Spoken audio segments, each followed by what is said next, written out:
আল্লাহ রসুল আপনাকে সুপারিশ করবে। আপনি কি জানেন উম্মত, আল্লাহ রসুল যখন দুনিয়াতে চিরবিদায় নিবে তখনও বলছিল, ইয়া উম্মতি নামাজ নামাজ, আমার উম্মতরা নামাজ কেউ না ছাড়ি। আপনার রবের এই দুনিয়ার সবচেয়ে বড় হুকুম নামাজ।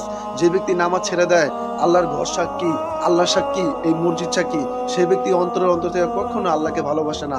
আসসালামু আলাইকুম আমার দিনী ভাই ও বোন, আশা করি আল্লাহর দয়া ও মেহেরবানিতে আপনারা অনেক ভালো আছেন। আজকে ফজরের সময় একটা মসজিদে দুজন চারজন নিয়ে নামাজ পড়লাম, অথচ এই মহল্লার ভিতরে হাজার হাজার ঘর আছে। হাজার হাজার ঘর থেকে যদি অল্প কিছু মানুষও আল্লাহর ঘর মসজিদে এসে আল্লাহর কুট দিতে পারে, সেটা করে স্বয়ং আল্লাহ রাজি আর খুশি হয়ে যায়।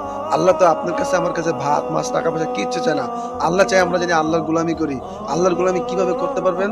পাঁচ ওয়াক্ত নামাজ পড়ার দ্বারা, রোজা রাখার দ্বারা, মানুষের সাথে ভালো ব্যবহার করার দ্বারা।